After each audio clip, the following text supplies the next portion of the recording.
I can play in here, I move for it. Right, press, come on!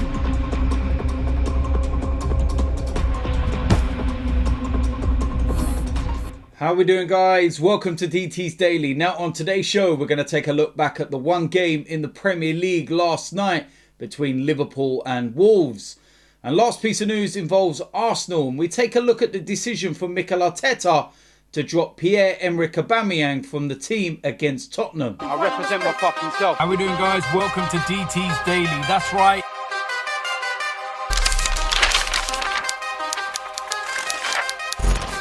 So of course, first place we're going to start is last night's Premier League game. Only one to talk about, and it was Wolves against Liverpool. And this was a very, very big win for Liverpool, 1-0. And would you believe it, Jota scores the only goal. Goes back and haunts his old club. But I suppose the one real big talking point of this game was right near injury time. And Raul Patricio, lengthy treatment on the pitch, and looks like he suffered really severe concussion, and there was a lot of injury time. And first things first, what you can do is send your best wishes to Raul Patricio and hope that it's nothing too serious. And when you think what Wolves have already had to go through this season because of a head injury, which coincidentally happened against Arsenal, it's not great, is it? But I think that Liverpool were quite fair for their victory, but at the same time Wolves can feel a little bit aggrieved because whilst the game was 0-0, Wolves should have had a penalty.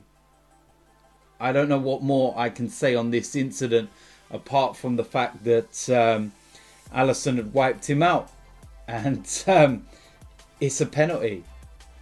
I've looked at it multiple times from different angles, and I don't get how a penalty is not given. And this again just raises those questions about VAR, and it's not the technology that's the problem, it's the people officiating them and interpretation. Some referees can look at one incident and say, yeah, that's a penalty. Another referee can look at it and say, no, it's not a penalty. Unless, of course, you're Arsenal, where 9 times out of 10 they all agree and don't give you anything.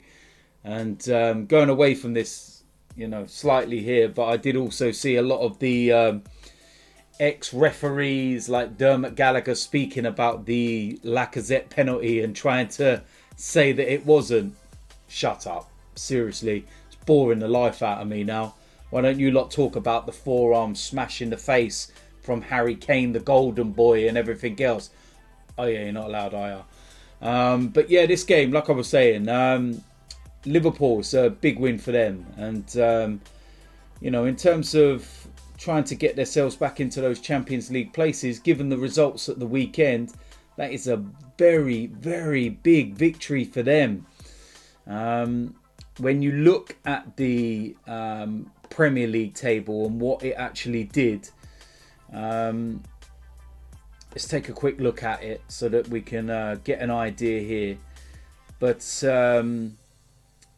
Liverpool, they move on to 46 points and only 5 points behind Chelsea in 4th. So they could definitely pull themselves back in the reckoning. Obviously the league title's gone and everything else, we know that. But for them, that's a big one. That's a big victory, and it moves them up into 6th place. Everton do still have a game in hand, as do West Ham.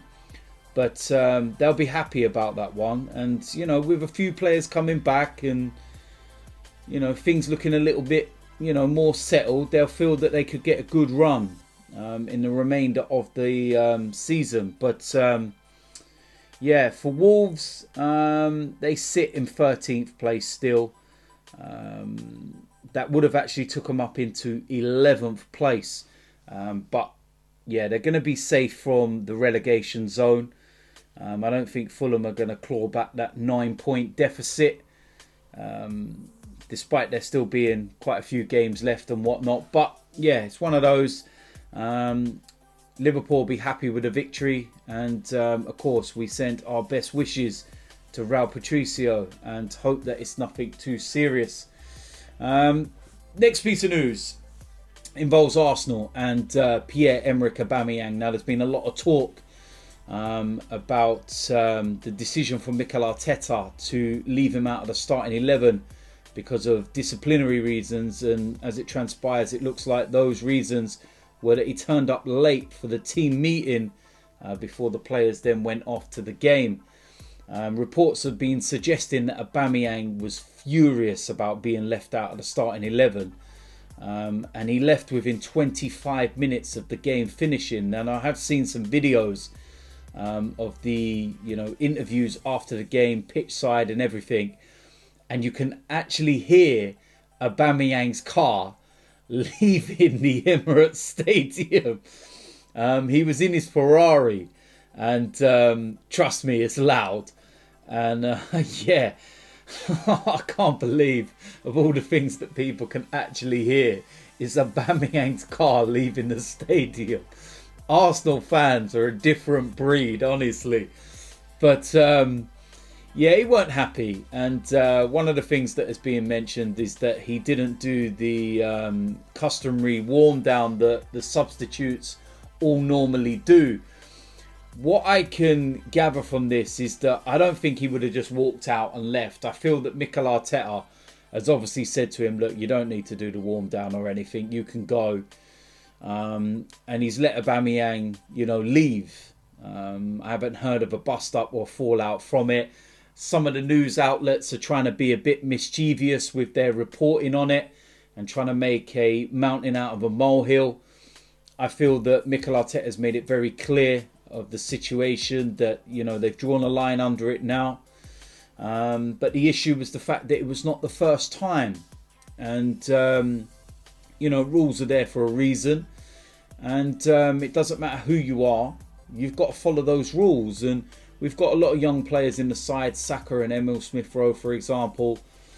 And what kind of example does it set to those young players that, rules are in place, but if you're a certain person, you can get away with breaching those rules?